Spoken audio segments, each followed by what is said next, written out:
Sex. We usually think of sex like this, or like this, or like this. But what if there was nothing short of a completely different way of experiencing sexuality? Instead of speeding up, you slow down. Instead of getting worked up, you relax. Instead of holding on, you let go. What if you stopped thinking with your genitals? What if instead of focusing on turning on sex organs, there was a way to tune in to the limitless possibilities of the mind?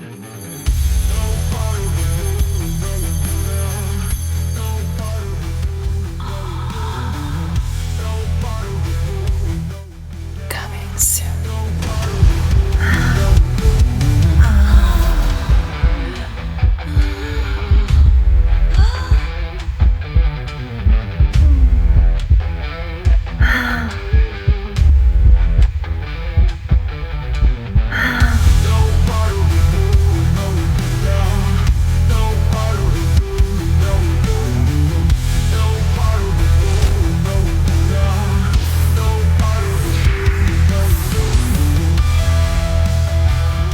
Could it be that by going into deep states of calm, you could open a door to a whole different kind of experience, one without conventional limits, with surprising healing benefits, that can also feel like the most intense pleasure imaginable?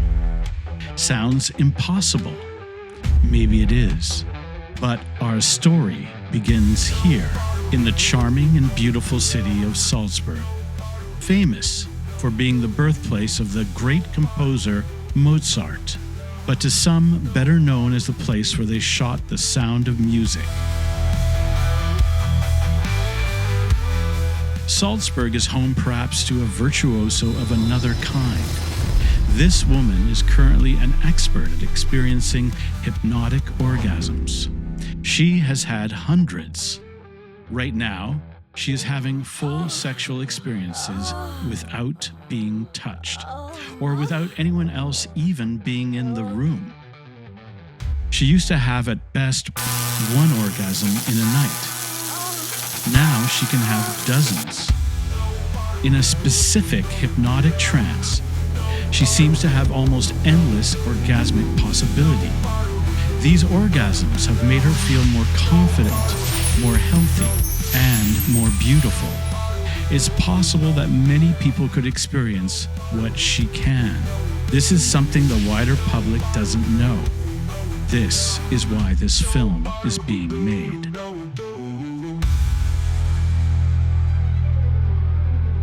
Christine Funk isn't just known for orgasms. She is a form of Austrian laughing royalty. She runs the largest laughter group in the country, and she's been nicknamed the Laughing Queen of Austria. Funk practices conscious laughter as a way to promote health and happiness. She said she got into laughter as a way of improving the happiness of her family after a stressful divorce. Who am I? I'm Marie-Christine van Funk. I'm the Laughter Queen of Austria. Born and raised here, studied abroad, and now I'm back on a mission. I hold the largest laughter club in Austria. I'm a laughter yoga ambassador ever since the pandemic hit. And my mission is to spread joy no matter what. People ask me, why am I on this crazy mission? Welcome to Salzburg, Austria. Right behind me you can see the Festung Hohen Salzburg, our castle. Can you imagine Hitler was born right over there, 50 kilometers from here. So let's change this world to make it more orgasmic, because a more orgasmic world would be a more peaceful world. I'm on this mission, just like yodeling, to shout out from the mountaintop, make orgasms, not war. Orgasms, not war.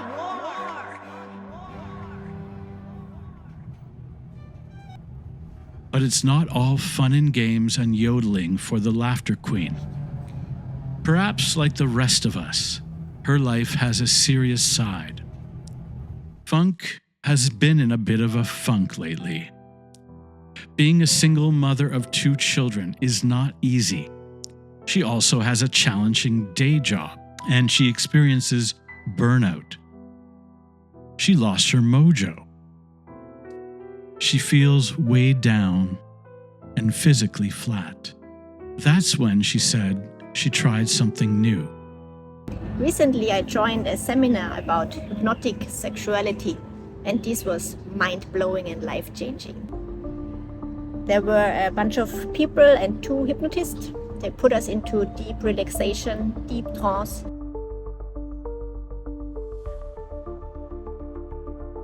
And without being sexually stimulated or touched, we all experienced those hypnotic orgasms.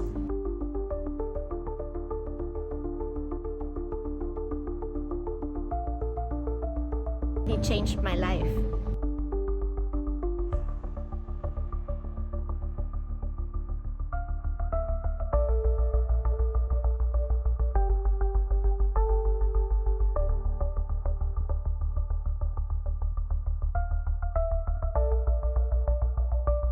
Because ever since I feel more empowered, balanced, more patient with my children and at work. I noticed a physical change in my body. My skin tone improved, my cheeks are very blushed now, I don't need to wear any makeup. My abdominals are stronger than before. And my overall well-being improved. Funk is a very positive person, but she claims she isn't exaggerating about the effects of trance orgasms. She decided to try a weekly regimen of hypnotic orgasms to see what would happen. My sex life, oh my god. It's much better now. I have those multiple orgasms. They are longer, stronger, more powerful. Even my boyfriend, he noticed the difference. But even as her orgasm campaign became more public, Christine was unfazed.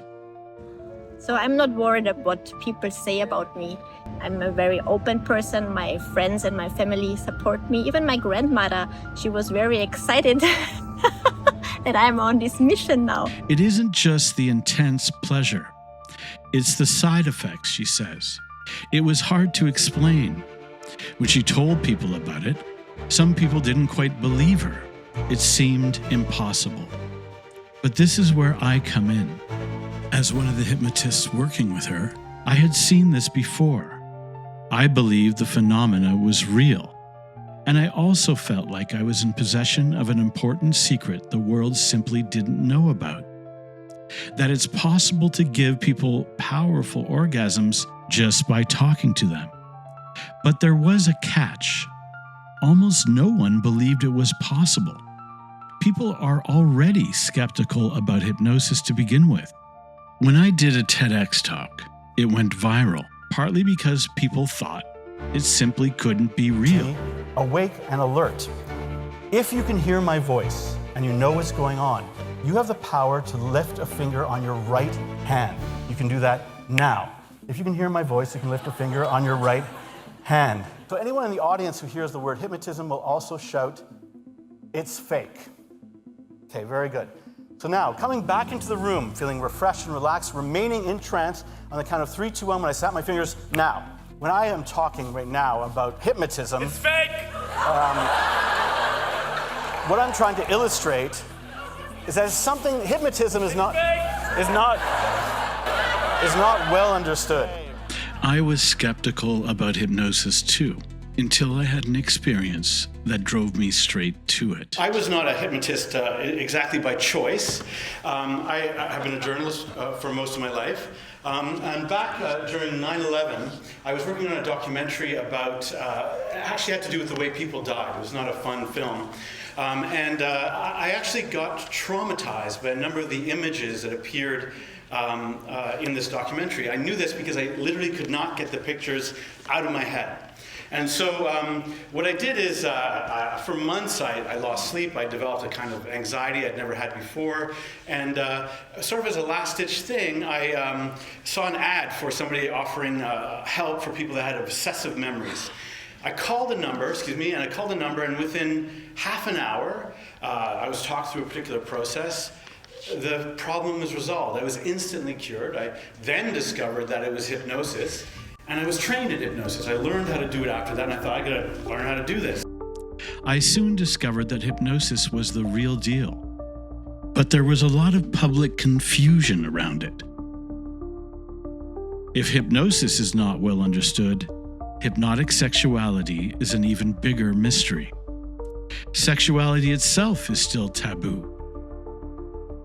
I felt like there was more to this story.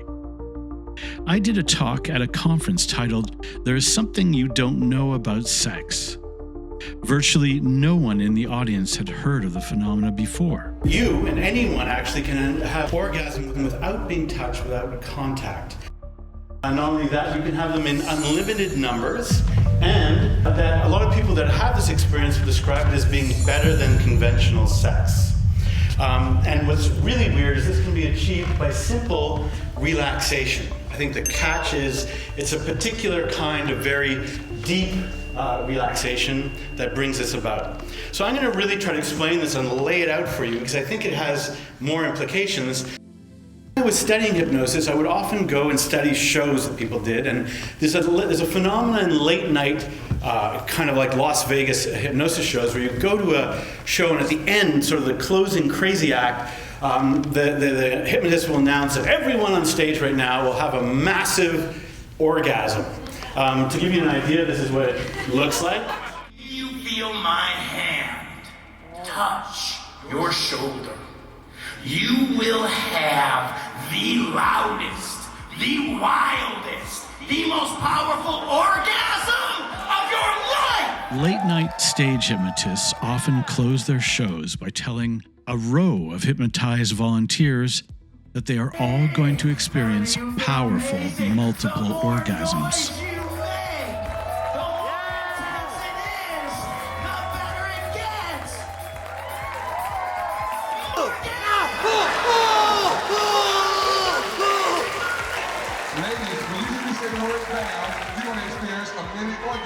It's going to stop you in your tracks and almost buckle your knees. Most powerful orgasm of your life.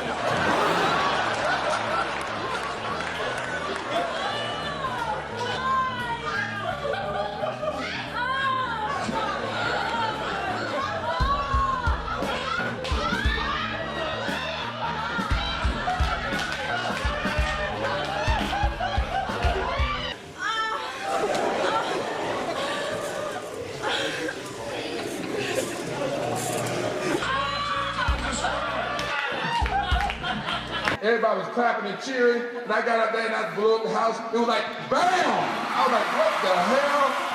Oh my God. It was like, what? I was having so much fun. It was like, bam, bam, bam. I was like, oh my God.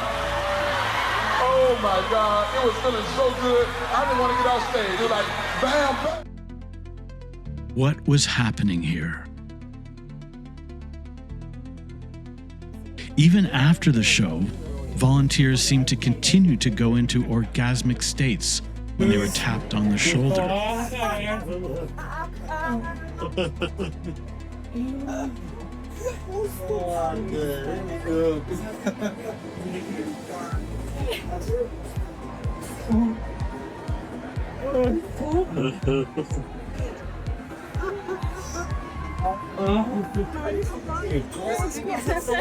Just keep pushing the buttons.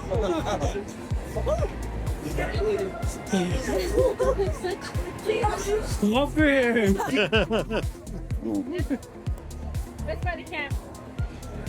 How does it feel? It feels. What was really happening here? How could it be explained? And where did it come from?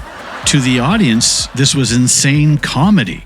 But no one seemed to be asking, is this real?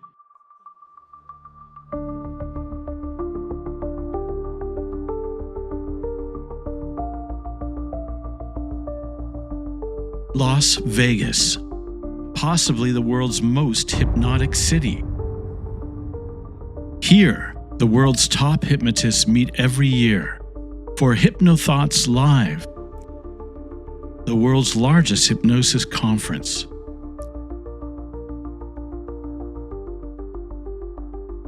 As the general public, are they aware that people are having hypnotic orgasms at shows? You know, I think the average person wouldn't even know that doing a hypnotic orgasm skit or bit at a show is even a thing. I think most people wouldn't believe it's even possible to have an orgasm without anyone maybe stimulating that genital area. Touching you. Yes, exactly. Sometimes there's a skit or bit where that's called the hypnotic orgasm. And sometimes it's triggered by a handshake. And it's literally called the handshake orgasm. And sometimes it can just be, you know, on the count of 3 or however the hypnotist wants to play it out. When I've seen or done the hypnotic orgasm skit, the audience goes crazy. They love it. Do they wonder whether it's real? So my guess is that most people do not think that the hypnotic orgasm is real. In fact, I'll even tell you this.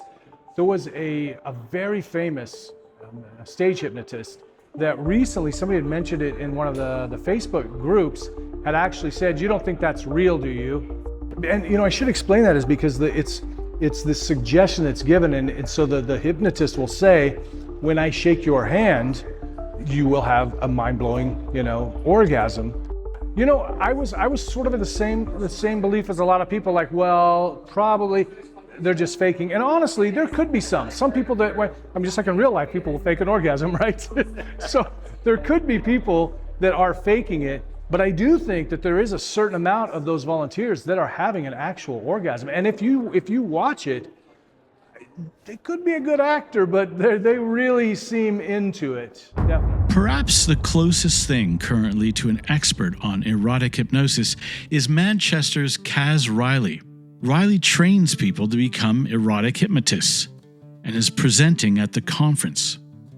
She initially had a tough go of this, as erotic hypnosis has been controversial here, partially because for ethical reasons, hypnotherapists don't want to be associated with a sexual practice.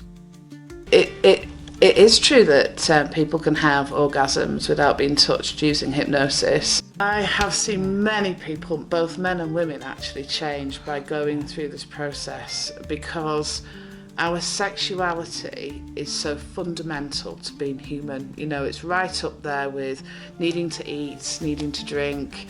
It makes us, doesn't it, you know? So I think if somebody has been in a situation where they haven't embraced that, or they haven't been able to, or they've had to put it one side for whatever reason, when they go through this process and they become really in touch with what they feel, what they experience, the sensations, you see them really blossom.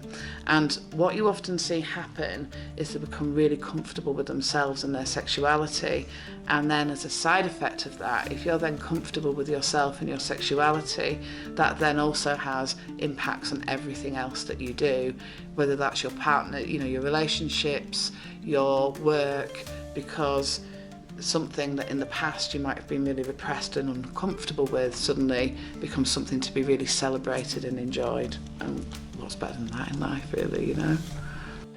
Kaz Riley says she has just scratched the surface of exploring the therapeutic possibilities of erotic hypnosis. This form of hypnosis was not discovered in a lab or invented by scientists. It likely came about as a risky late-night stunt at stage hypnosis shows. The performer most known for doing it is Salish the hypnotist. It started off with, I believe it was an orgasmic handshake. And then, you know, we try to create different things. Like now you're having orgasm in the opposite sex. Now it's been multiplied by 10.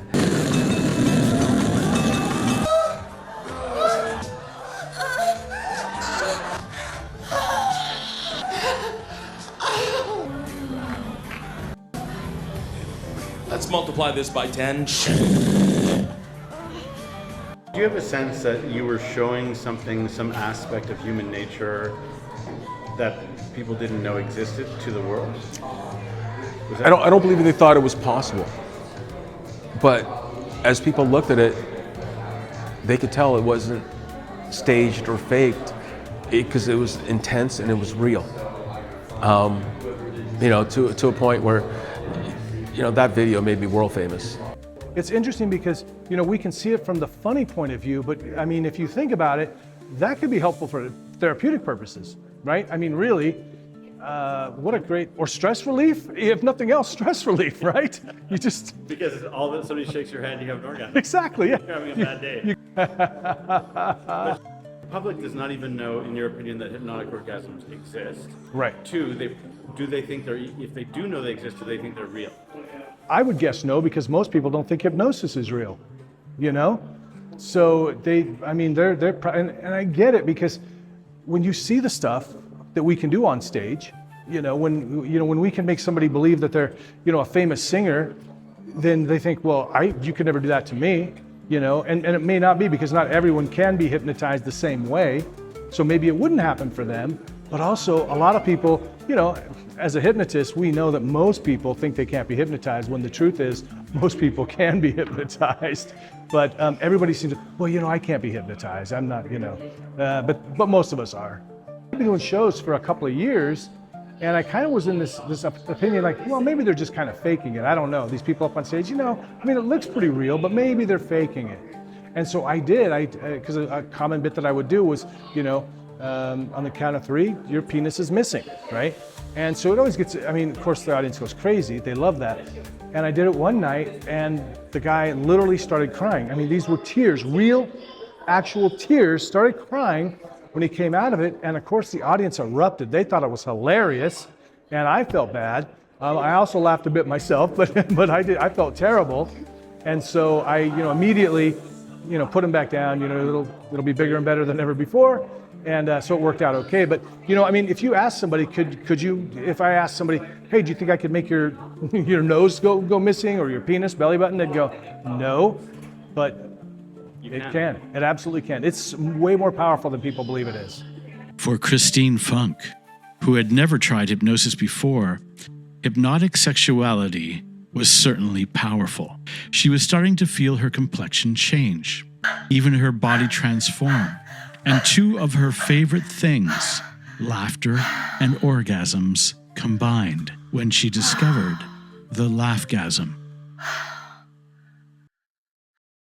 Montreal hypnotist Dominique Laroche and I started a project to try and understand the mystery of hypnotic orgasms. It seemed to be off most people's radar. Even sex researchers and scientists often knew nothing about it, and a lot of people simply thought it was fake. Dominique is an inquiring documentary filmmaker and a black belt in karate.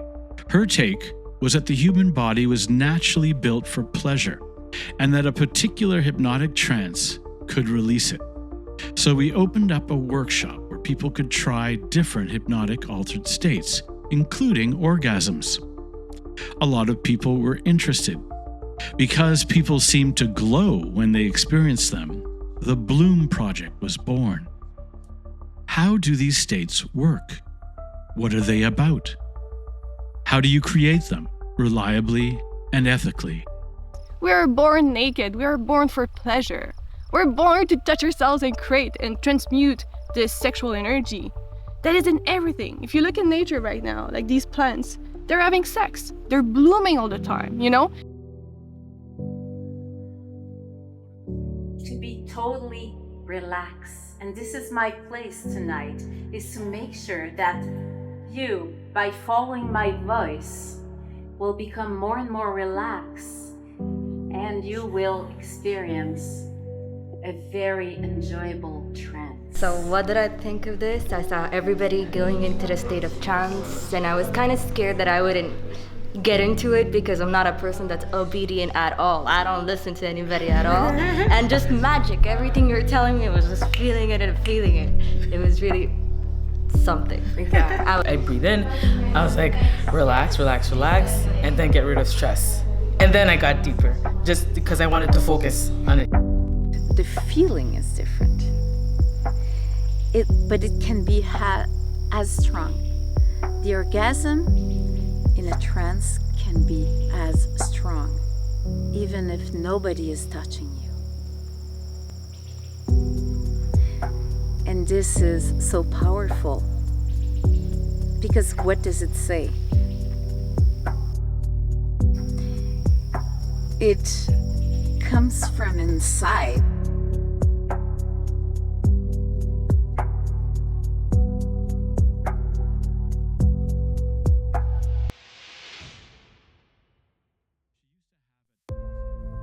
Scientists don't fully understand orgasms. The biology behind them is surprisingly complex. Newer research is showing that orgasms don't just feel good, they're good for you. Studies suggest that orgasms can increase feelings of self-confidence, improve sleep, strengthen the immune system, help with skin health and fertility, and even seemingly promote longevity. During orgasm, the brain releases a cocktail of potent neurochemicals, including dopamine, oxytocin, and prolactin, all associated with pleasure, reward, and bonding.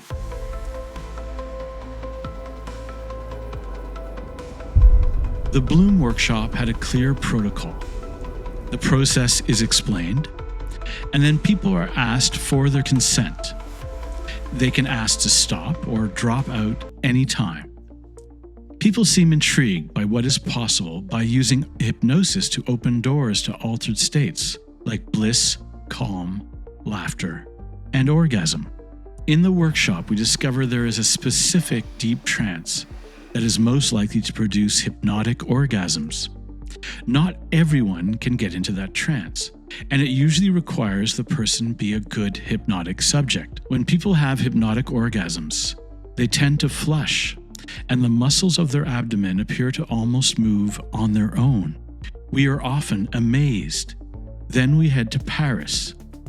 This is where Anton Mesmer first introduced hypnosis to the world. But when we do hypnosis, we go, here's you tense, here's you relaxed. We're really trying to go deep. And the only thing you want to do is do whatever is relaxing you the most. In Paris, a different workshop group also has surprising results. The strategy here is to try to create deep relaxation, to open the door to deep trance. Here, we discovered that groups of people can easily have orgasms at the same time. Some can have several orgasms in a row.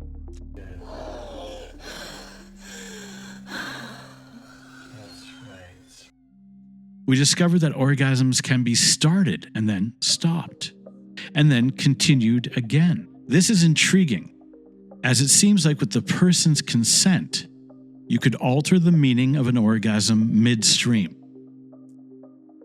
And it almost feels like it comes in this direction. You know, I suppose when you go to church, it's supposed to come in this direction, but it really feels like it comes in this direction. Come through my hair, to my head, to my chest, and my body follow. I had many orgasms of different varieties and intensities, and they just kept coming along, and I was carried away on that energy, and it was expansive and fantastic. One person who doesn't always seem to be enjoying the orgasm part of the workshop is Marcia Perry. She says she's virtually never had an orgasm, and she isn't sure she ever will. But she is good at going into trance.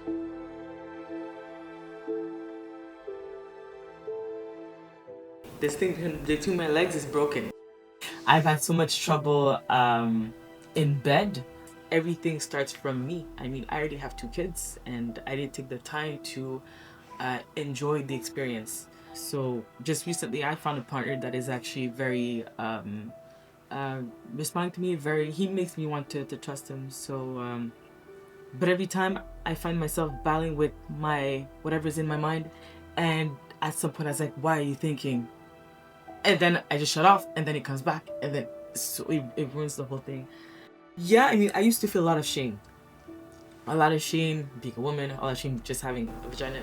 I used to think it would be better if I was a guy, honestly. Like, Together, why don't we take a deep breath in? Just take a deep breath in towards the ceiling. Hold the breath for 1, 2, 3, 4, 5, and then just let the breath drop.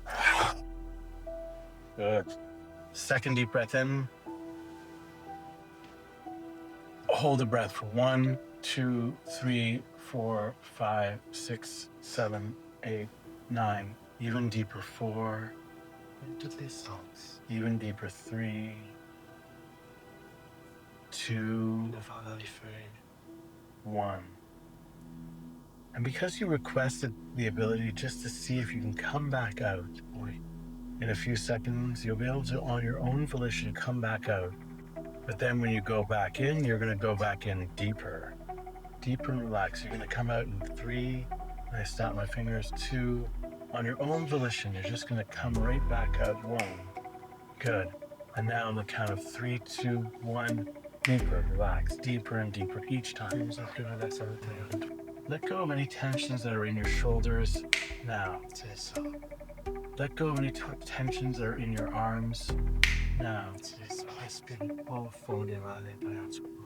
Let go of any tensions in your mouth or your jaw now. In this very relaxed state, let us have an opportunity to express our appreciation for you. You are incredibly beautiful. You are incredibly rare. You are incredibly wonderful. Breathe your beauty. 5, 4. When I snap my fingers, it's going to happen to you. 3, 2, 1. Now.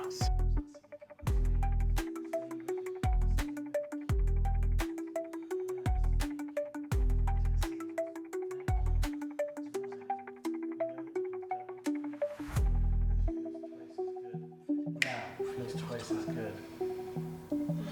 5 times as good. Now. 10 times as good. Now. 100 times as good. Now. 1,000 times as good. Now.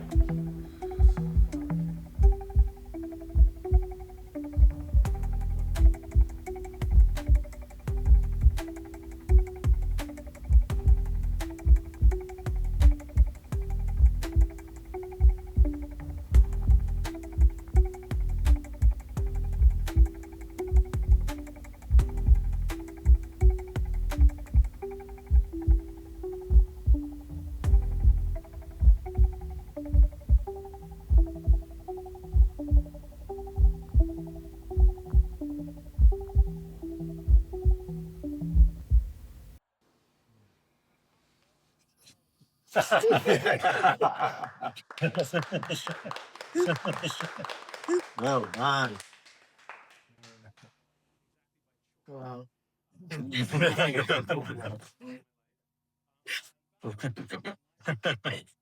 still remember that one. I'm still shaking. So being able to feel all that through my body, for me, would have been impossible. And I was sure that I wasn't gonna feel it, and that this bullshit is not gonna work. And I felt it. And for this time, like, no, this is like really, this is a box that is like closed, and there's like lockers on it. He's not gonna be able to, take them off. But compared to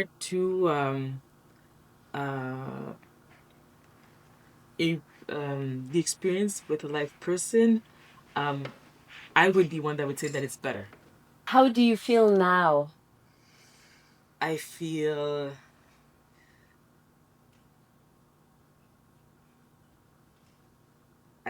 so powerful.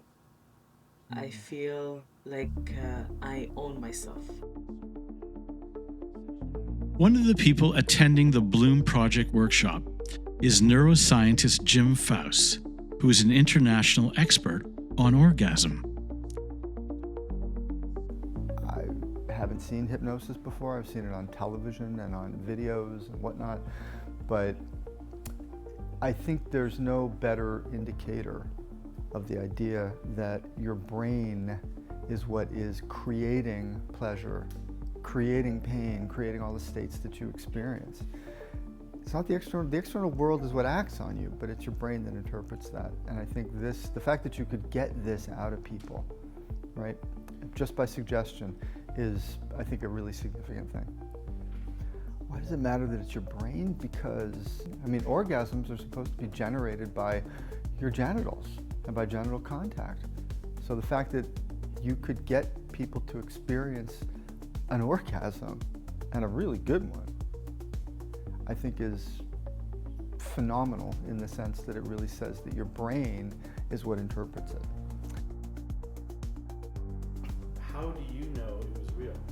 Well, I have to say, obviously there's probably about 0.1% of me that would say, gee, you're right, I don't know if it's real. I don't know if what I saw wasn't just a bunch of actors. I don't think so.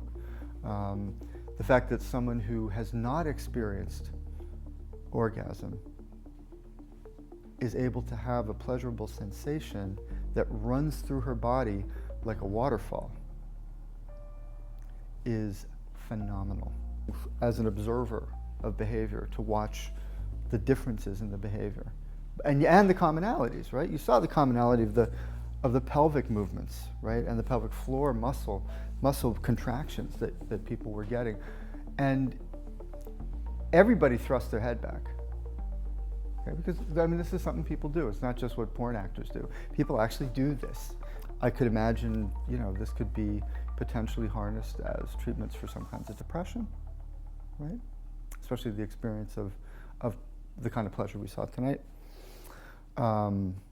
Marital therapy, right? Between couples that haven't looked at each other and don't talk to each other and certainly don't touch each other and don't gaze at each other or haven't in a while. Well, now you can bring them back into each other's bodies, each other's gazes, each other's mirror neurons, each other's sensibilities.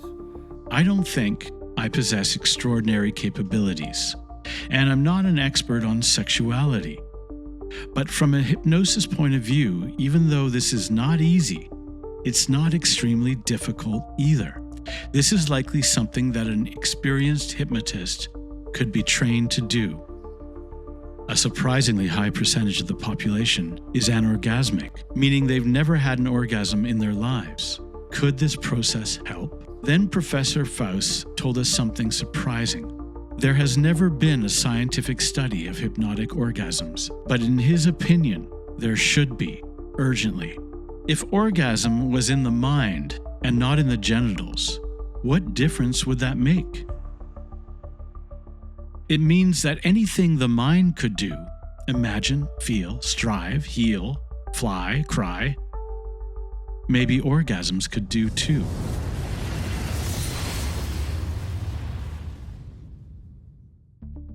Back in Austria, Christine Funk begins exploring weekly hypnotic orgasms. One of the intriguing aspects of hypnotic bliss states is that they can be scheduled regularly. Christine begins to notice a change.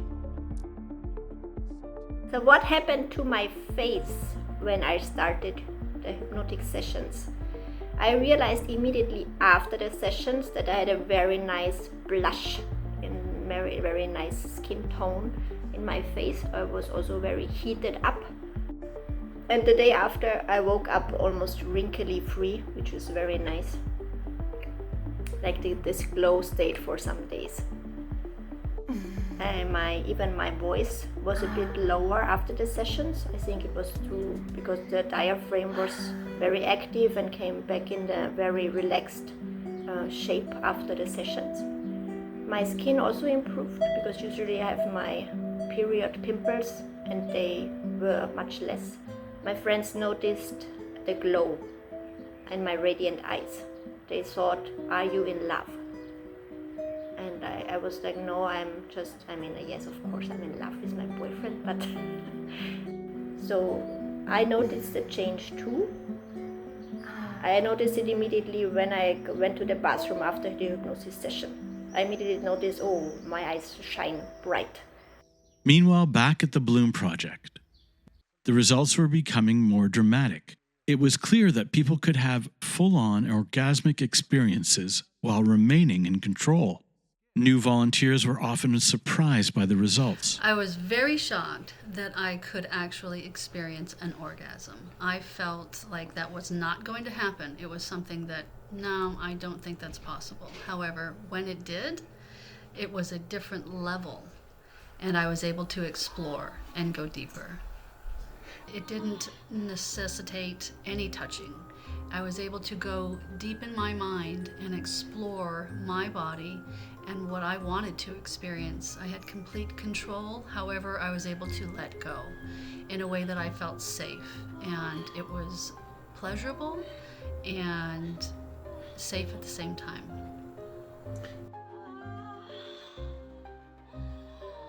What I felt afterwards was release. I felt light. I felt happy. While it might seem like hypnotic orgasms are solo, the Bloom Project discovers that they could be powerful experiences for couples as well. My name is Joseph Friedrich Kaz. I go by Joey Joyful often. I discovered hypnosis a while back when I was looking to help become sober. Actually, I recognized I was stuck in my head and I was identifying with problems. And somebody taught me hypnosis. I studied hypnosis. I became fascinated with hypnosis. We don't really understand the processes, but it would be interesting to explore the processes in relation to this. So I was wondering, I was asking myself actually, how could I become more comfortable and confident in my body? I never really loved my body when I was younger. So I'm the third brother, younger brother, and my older brothers are more physical, more athletic. And I've always been the sensitive, intellectual type. And I never felt comfortable in my body. I almost felt as if I was a heart and a mind, but not a body. And I had a car accident as well, which gave me chronic pain. So I didn't like my body. I was not in tune with it at all. And allowing for the energy to circulate through the body with these experiences has helped me a lot to reclaim my body, fall in love with it again, and actually take care of it better. And since I started exploring with hypnotic processes into hypnotic orgasms and whatnot, I recognized that I wasn't afraid anymore. So often people would wonder, is it fake? Is it a fake orgasm because it's hypnotic orgasm? And there are certain signs that show up when you have true orgasms, and they were all present when I was having the hypnotic orgasm experience. And it wasn't genitalia, it was like a full body shaking experience that really just opened myself up. I was wondering to myself, am I actually living this on my own, or is it possible to open up to somebody else with a hypnotic orgasm? And obviously I have a history with my partner, and we invited my partner over into the workshop. And initially it was an individual process, but then we focused on how can we make a space or an experience together.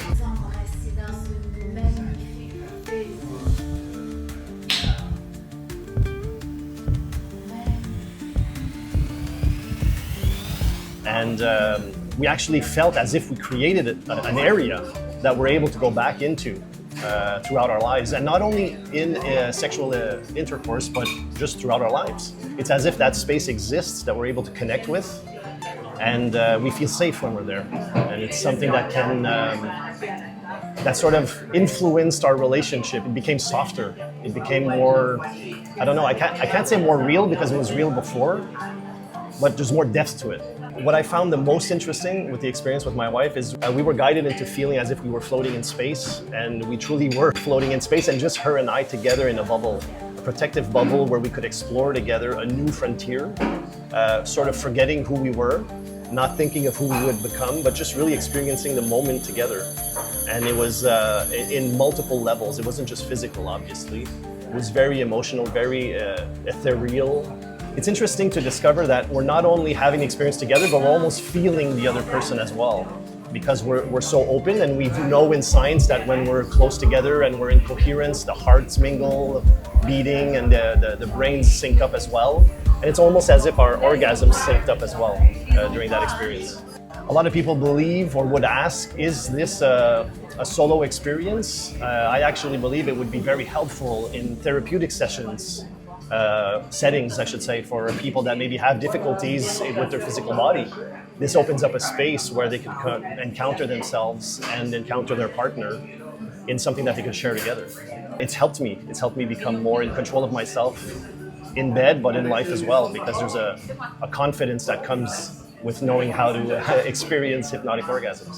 I used to feel shame sometimes around sexual pleasures and solo pleasures or with somebody else. And this actually helped me release all of that. You're allowing yourself to bloom and blossom because, I mean, we're physical beings, we're sensual beings, and I think we should all have the ability to connect with that. One of the things that surfaces in the Bloom Project is the apparent diversity of orgasms. While in regular life, most people would probably report just a handful of orgasmic types, it seems like in trance, people can experience a wide array. Some people climb mountains. Some people are looking for difficult challenges. What if the key is within? In trance, it appears orgasms could be slow or fast, hot or cold, soft or strong, dry or wet, even in slow motion, inside or outside. Because she felt so at peace after her orgasms, Christine Funk began exploring the wide variety of orgasms that might be available. In fact, it became a bit of a cause. I'm on a mission to experience and explore every possible kind of orgasm on this planet. No one ever has done this before, and I'm the right woman to do it. It might help so many people, help disabled, sexually frustrated, women, elderly, sick people, and it might even stop war on this planet. That's why I say, make orgasms, not war. Make orgasms, not war.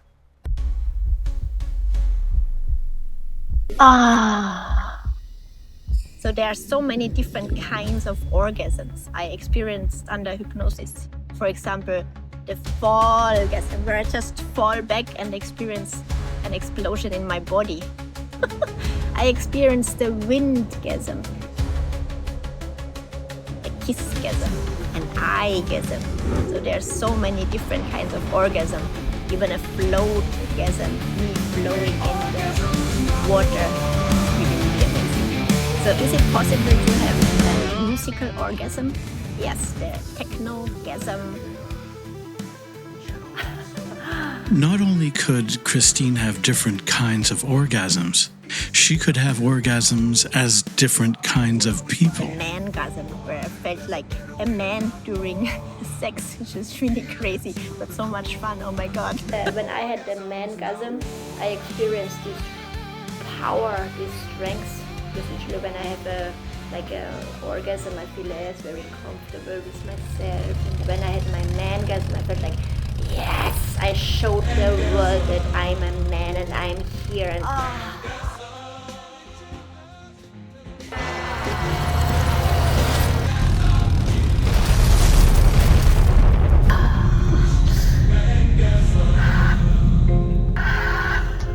Feeling like a man, man-gasm.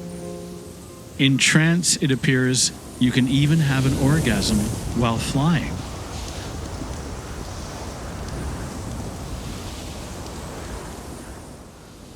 Funk is not the only orgasmic woman with a cause. Estonian yoga teacher and sex educator Caroline Sarsky came to the Bloom Project with a fascinating story. She herself was anorgasmic, never having an orgasm well into her 20s. She felt like it was destroying her life. She began a journey to become orgasmic, using trance states available in yoga, though Caroline says she almost went too far. And I guess it's just becoming familiar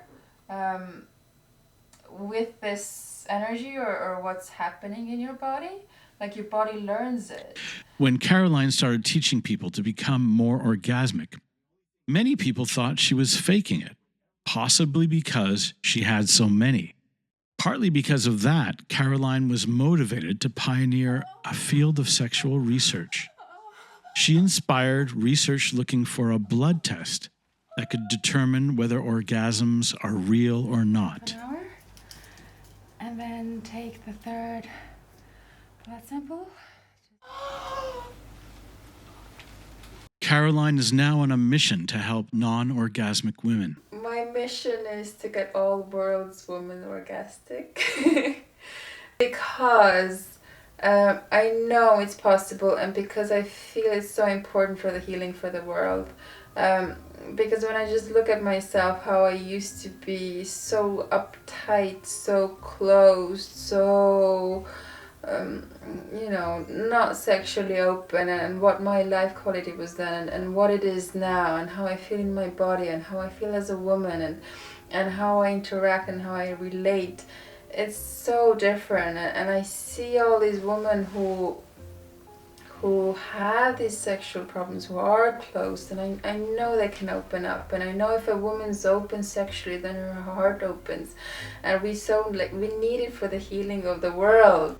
Together, we wrote a list of orgasms that might be possible, and in a very short stretch of time, attempted to see if Caroline could experience them, one after another. Then, with her consent, Caroline was put into an hypnotic trance. We were all amazed by what happened.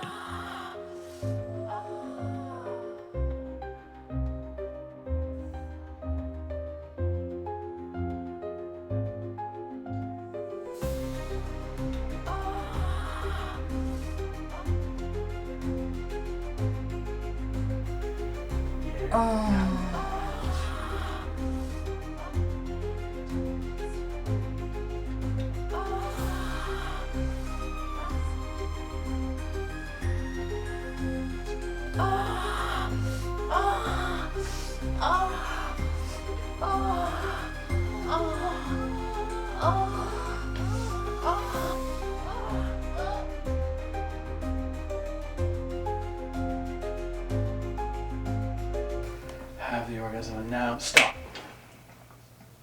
Very good. And now you're going to continue with the same orgasm now. And now stop.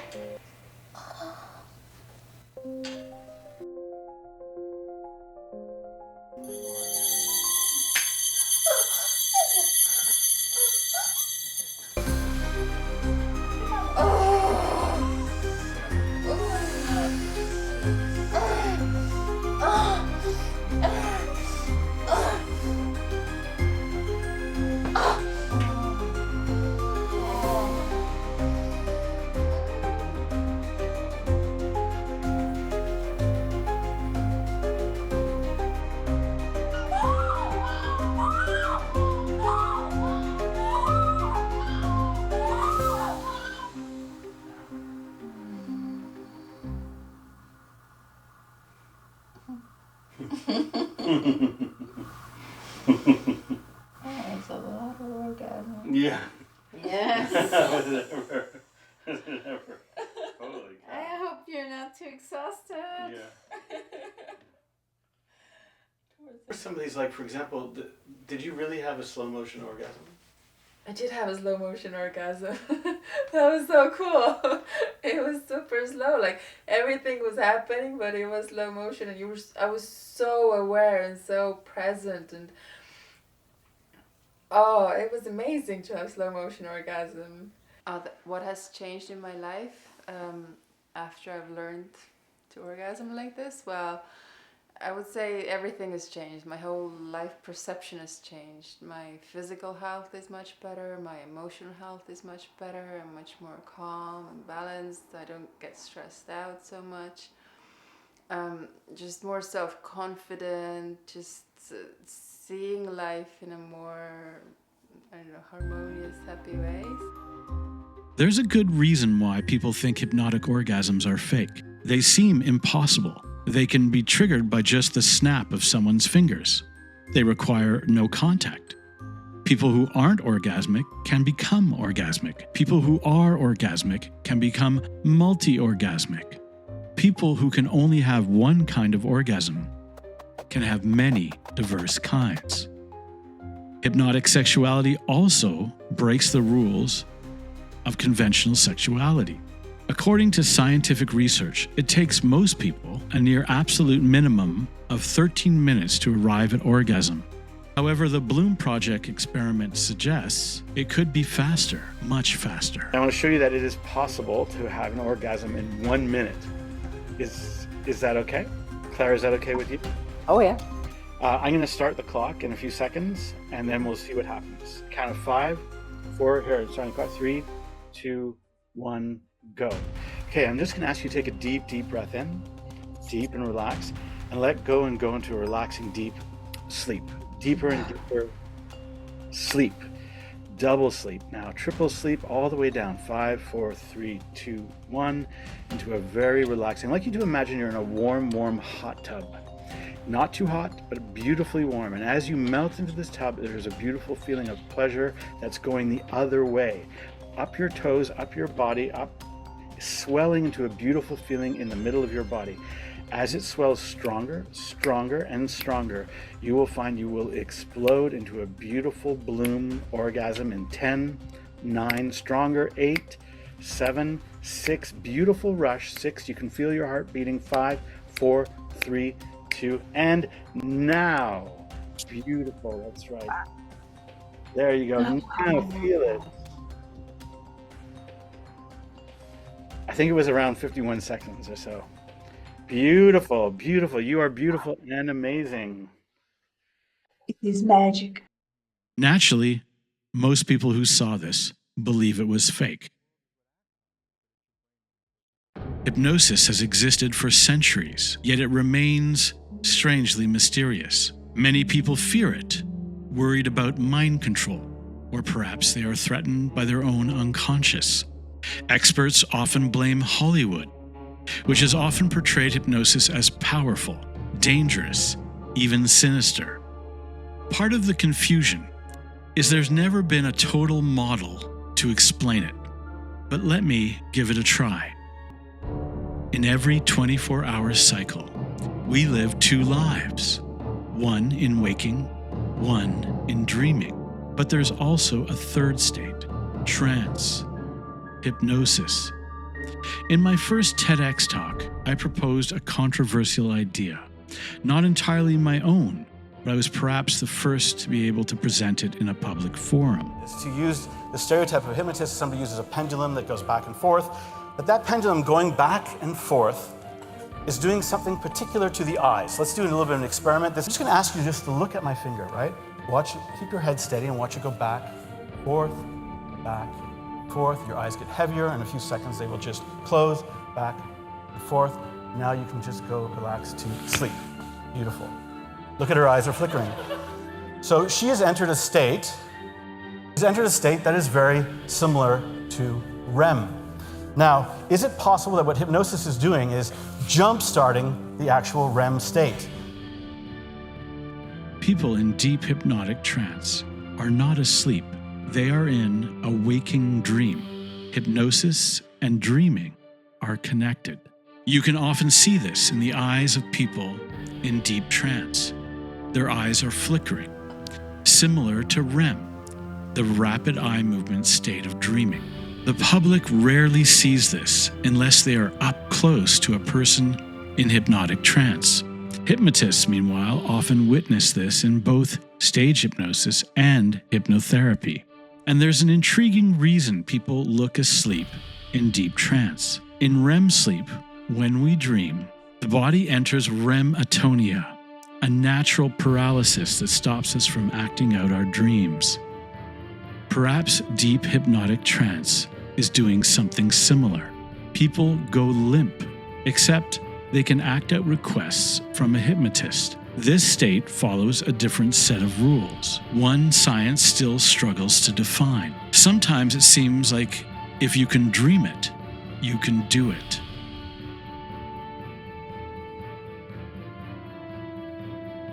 Hypnosis often seems both powerful and oddly fake. That paradox exists because in trance, people turn inward. They're on an inner stage. From the outside, the actions of hypnotized people can seem odd, like watching someone who is inside a dream. When you say the words, hypnotic orgasms are fake, on the word fake, you will be triggered into a powerful orgasm. On the count of 5, 4, 3, 2, 5, 4, 3, 2, 1. Now. Hypnotic orgasms are fake. Ah! There are many things you can do in hypnotic trance, but why orgasms? Here's an idea. It's possible that many of us arrive at our sexual tastes and nature in our dreams. There is research to show that between the ages of 3 up to 90 years of age, people experience nighttime erections regardless of gender. Many of these states are not sexual, but some of them are. They are known most famously as the wet dreams of adolescent males, but it happens to everyone. Could it be that for many of us, our first orgasmic states are in our dreams, and that hypnotic orgasms are just transposing these essential self-programming sexual states to a hypnotic trance? If so, hypnosis may give us access to the sexual dreamscape. Hypnotic protocols, which help people resolve phobias and create better goals for themselves, might apply to sexual programs as well, with a host of implications. If hypnosis could give us access to our hidden sexual programs, then the situation of John Paul Kierans, a restaurateur working in the gay mecca of Provincetown, would be a serious challenge. I first became concerned with an issue in my sexual behavior. I was in an encounter sexually and I couldn't perform. And it was at a moment when I was with someone who I was completely in awe of. So of course the pressure was on to be awesome. And I wasn't awesome. That was when the pattern began of basically of self-hatred.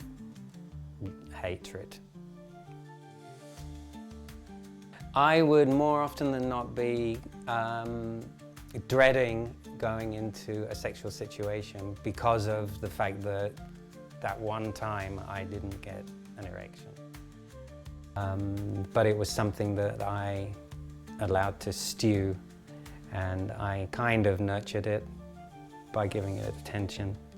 And I think that that is why it's had such a powerful effect on my sex life. The complex I had with that situation was I'm a failure. I'm a failure as a gay man. Going into a hypnotic trance, I actually dug up some instances in my past that I think were the instigation for this. I was in a situation with a woman.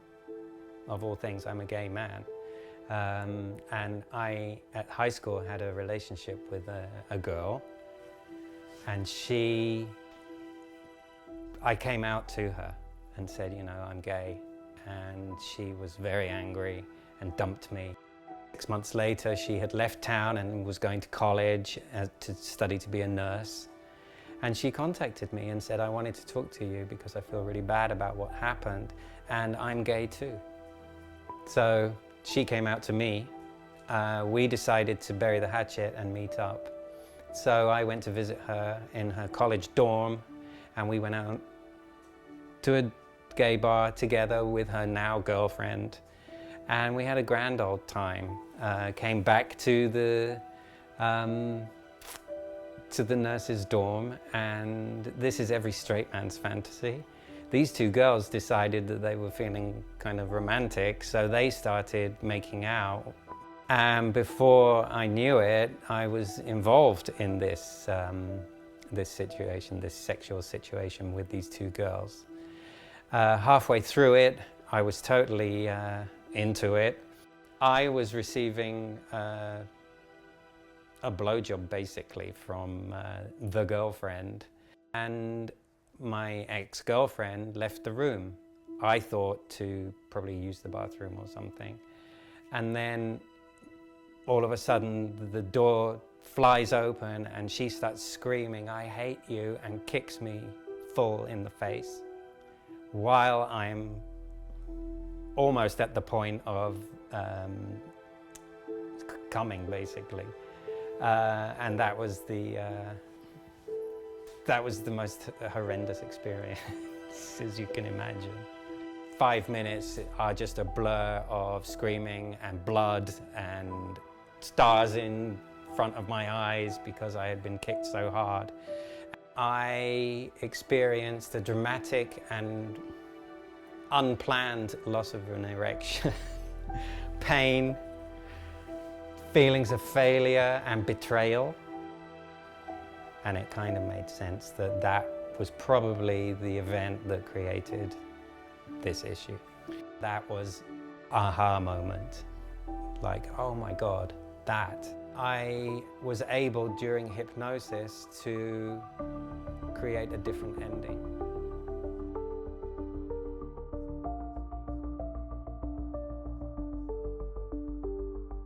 When I snap my fingers, you're gonna freeze and hold it. Now, freeze the orgasm, hold it. And now it's gonna start again when I snap my fingers. Now.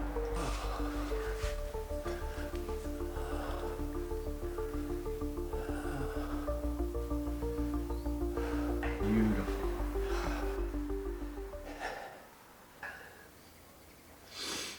That was a real trigger. My body just said, "This is what you should. This is what you should be doing." It's sort of what Provincetown is doing. Yeah. Yeah. And this process is doing that. Oh my goodness! I don't know where that came from.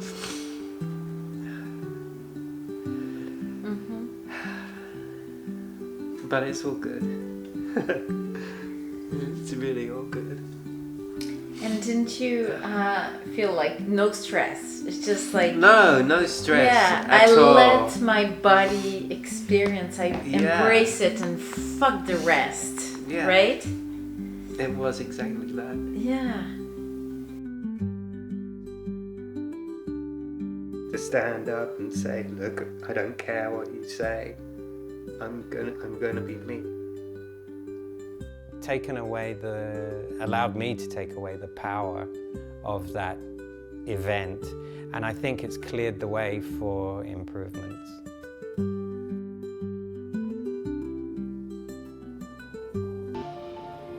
There is currently an underground for erotic hypnosis. Online hypnotists and sex workers offer erotic hypnosis sessions. There are discreet erotic hypnosis conventions in hotels around the world. But the lack of awareness has also produced predators, as well as hypnotists who use erotic hypnosis for power over others. That inspired hypnotherapist Linda Nelson to hold a seminar on the ethics of erotic hypnosis at major hypnosis conferences. People were very good about participating, but one of the main reasons I wanted to do it was to kind of bring along the idea of consent and negotiation, because that really bothers me that when people are manipulative about erotic hypnosis, it's a really powerful technique and it's very enjoyable for everybody.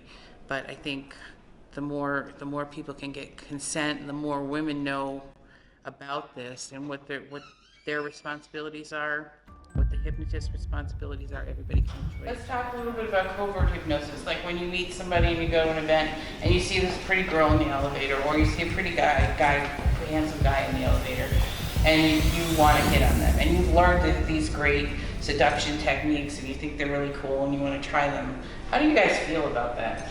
But people that talk about covert hypnosis talk about it as how to pick up women. And I get that they want women and maybe they don't know that there's other ways to do it. I'll give them that much. But to me, it's predatory. And when you're talking about manipulating somebody so that they will go to bed with you, that's a problem. And I think more people are practicing this in their bedroom. And so that is, to me, a good thing because it's taking things out into the open and letting people talk about it. And by talking about it, you can shatter those myths. What are the benefits that you've seen of erotic hypnosis? People's relationships deepen. People who are distant, who are separated by distance for whatever reason, couples that have to live apart, it enhances that. I've seen people take, a lot of times people have fantasies and they don't want to talk about it with each other. Hypnosis kind of takes some of that away, and because of the nature of it, they're able to experience things without actually physically doing them, so they can kind of put on a little bit of that kind of the fantasy clothes.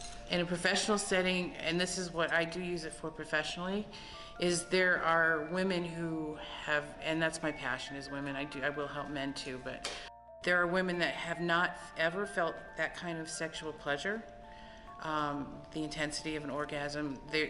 They don't want to because there's different reasons. There's cultural, and then there's abuse issues, and then there's things like I have my family that I've been taking care of, so I kind of let that sit on the back burner. So there's those reasons. Using erotic hypnosis can help those women get back in touch with those. In the case where they have never felt sexual pleasure, there's techniques that I use, regression, and help them get in touch with what that pleasure would feel like, and they are eventually able to feel that kind of sexual pleasure. My main goal in doing discussions like this is to open up a conversation. Because once you start talking about things, it's out of the closet, people are talking about it, and they'll come up with their own ethical boundaries. There is always the risk of a predatory element. I think with any sexual kind of practice, there's always a predatory element. I think if we can be really open and honest about the uses of hypnosis and the safety, take away some of the taboos, if we bring it into the public awareness, then what happens is we're able to kind of look after people more in those situations, so it becomes an enjoyable thing rather than a feared thing. Hopefully everybody that's in my discussions will go out and tell other women that, yeah, you don't have to do that. If something makes you feel uncomfortable, you can walk away, you can just come out of trance. I mean, there's no reason you have to stay in a situation you don't feel comfortable with just because somebody says, hey, you have to listen to what I do because I'm the hypnotist. So you shatter some of those belief systems and give those women that kind of power. It makes them more able to navigate this world.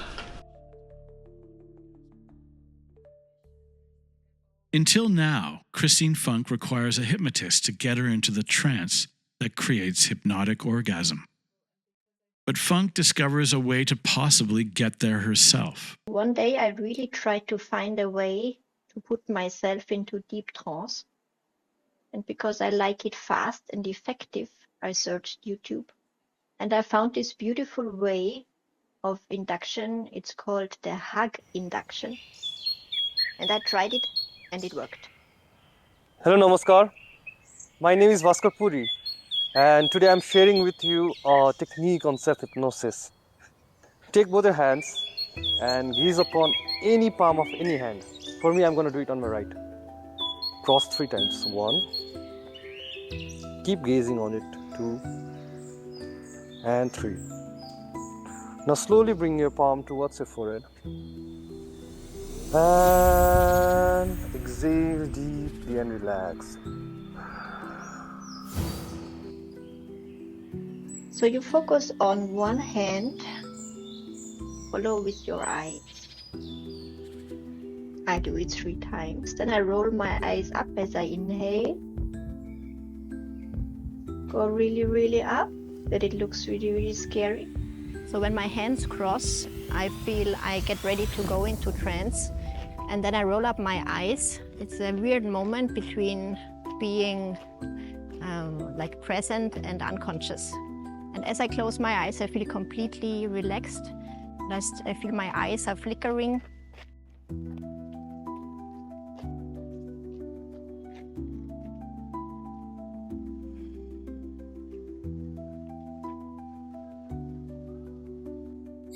And as you relax, you exhale and go into sleep. When I go into trance, I feel very relaxed, very calm. I can feel my heartbeat slowing down. I feel very comfortable and safe. So I will count myself down from 10 to 1 in my own timing. And when I reach 1, I will have a beautiful blissgasm. What do you feel right now? I feel very calm and I feel I don't want to open my eyes. Just want to stay in this wonderful, peaceful moment. 5, 4, I feel my breathing is slowing down. 3,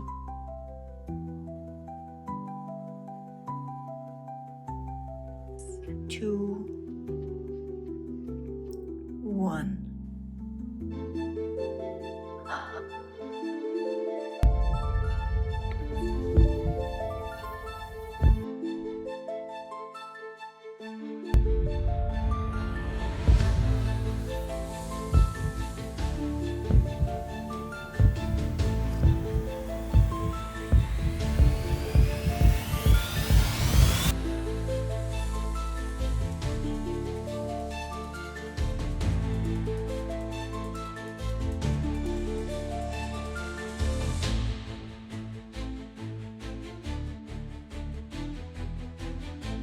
I feel this is like a portal to enter a different world.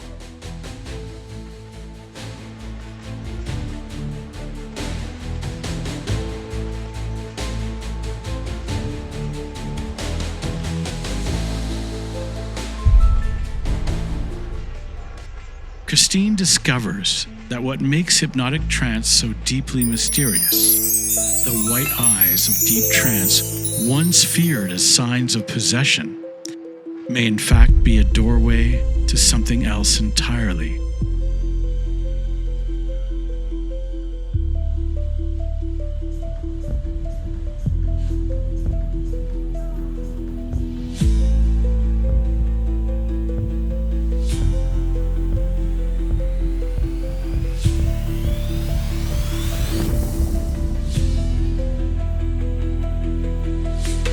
The average person has no idea hypnotic orgasms exist. Sexuality researchers had barely heard of them.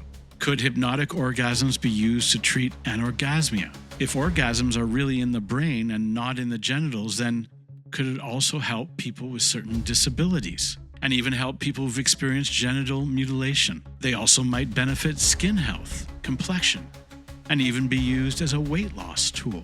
There is virtually no science to show the phenomena exists. Could deep hypnotic trance even open a doorway to our mysterious sexual codes?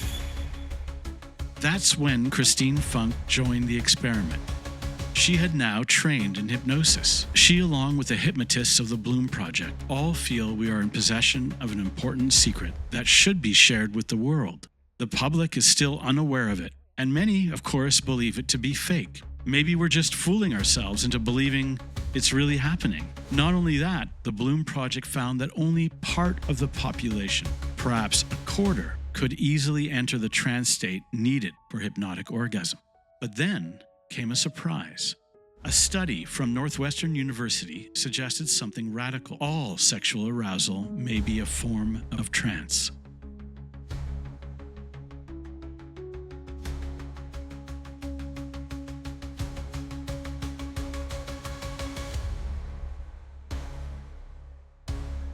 Suddenly, a research study into hypnotic orgasms was greenlit at the Czech National Institute of Mental Health in Prague.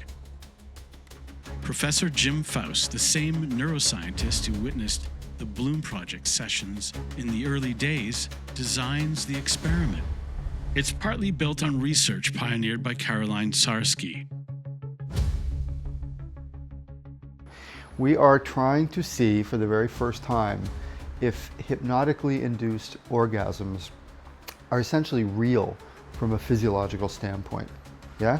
I mean, clearly they're real from people's bodily reactions to them, things you see like pelvic movements and abdominal movements and different facial features that are consistent with orgasm. But The big question here is, will prolactin increase?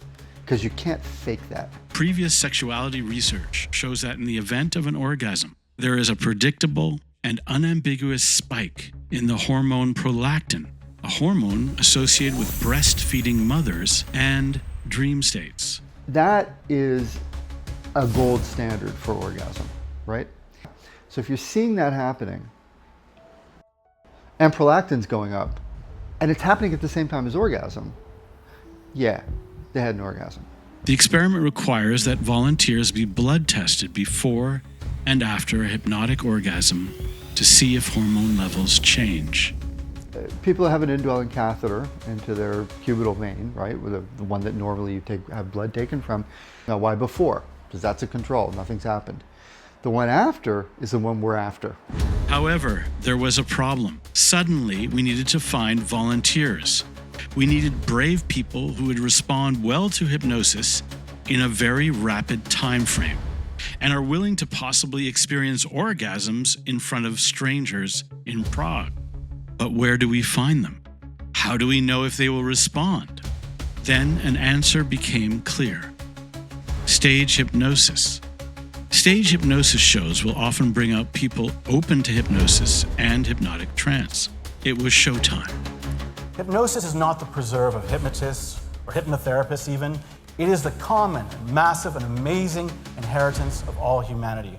And that's something that the world needs to know. We did small hypnosis shows in locations around the city and found a few volunteers open to the idea. We did some demonstrations of hypnotic orgasms. And more candidates came forward.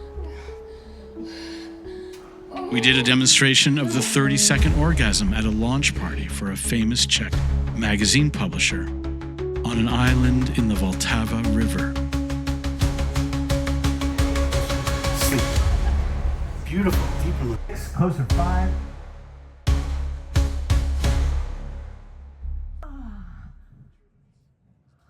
And more candidates came forward. We now use the same approaches developed by the Bloom Project. First, the hypnotist tries to create deep relaxation by hypnotic induction. Then, with the consent of the subject, relaxation is linked to bliss. The principle here is that if the person becomes blissfully relaxed, the orgasm occurs naturally. The first few volunteers did not respond. But then, the finger snaps increase the effect until people reach something that could be orgasm.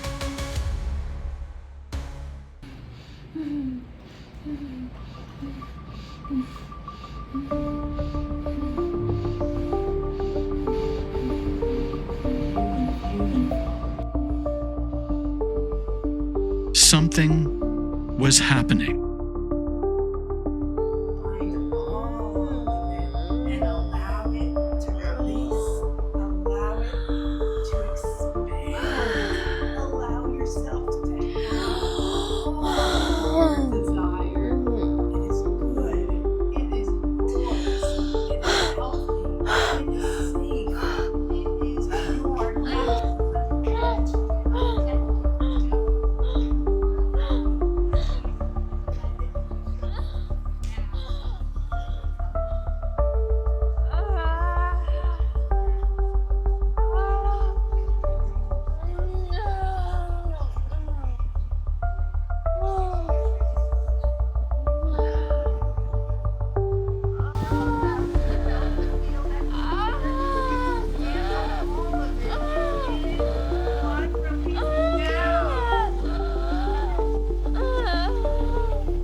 One volunteer even laughed his way to orgasm. And he explained it like this, that the laughter created the pleasure, and the more pleasure he felt, the funnier it was for him. So the laughter, it was on top, on top, on top, triple, double the pleasure.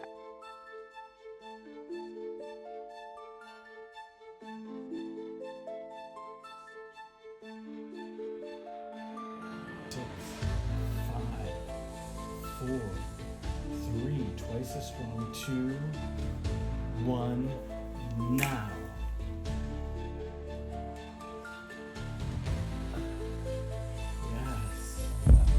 Yes, you can laugh. You can laugh your way around. Yes. Yes. Yes. Good. Yes. Yes.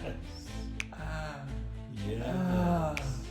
Good. Ooh, yes. Good. How does that count you down now?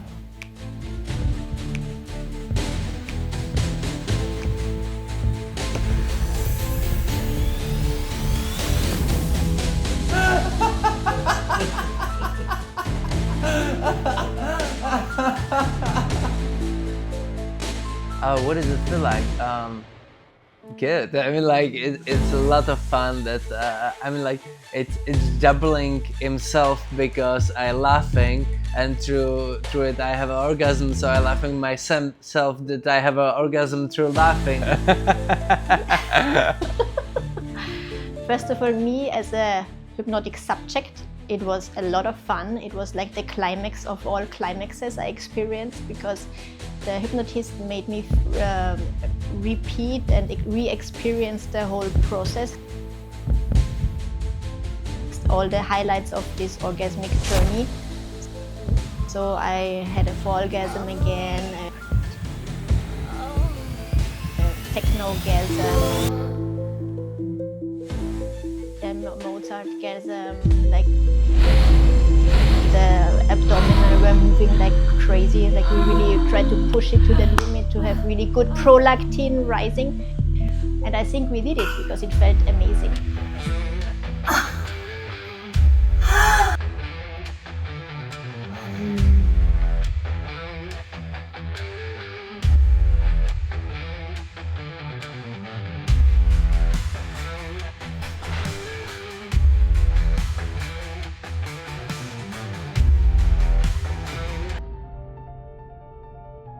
What was clear was that these experiences looked like orgasms, acted like orgasms, sounded like orgasms, and felt like orgasms. But were they really orgasms?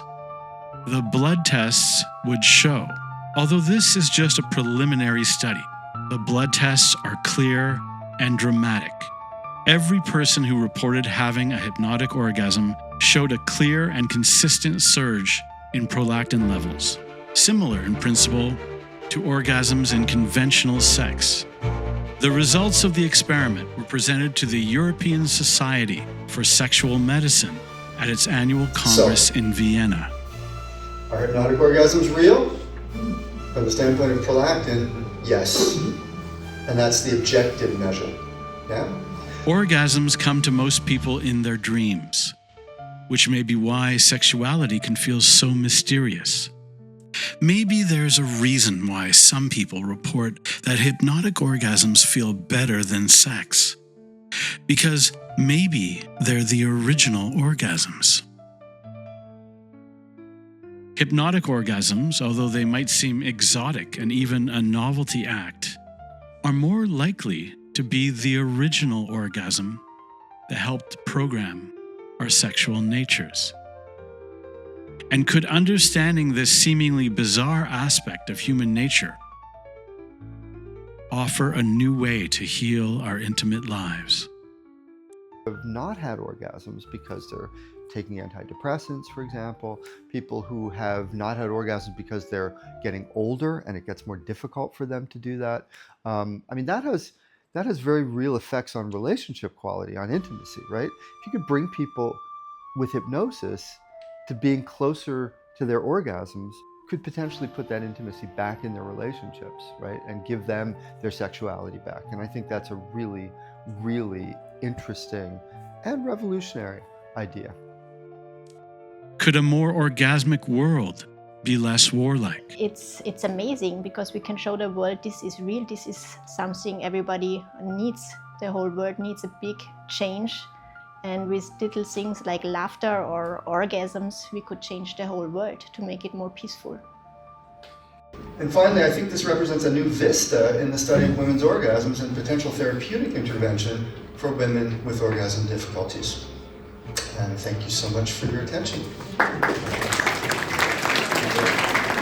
Originally a black sheep, Kaz Riley would be invited to give the keynote address at the world's largest hypnosis conference.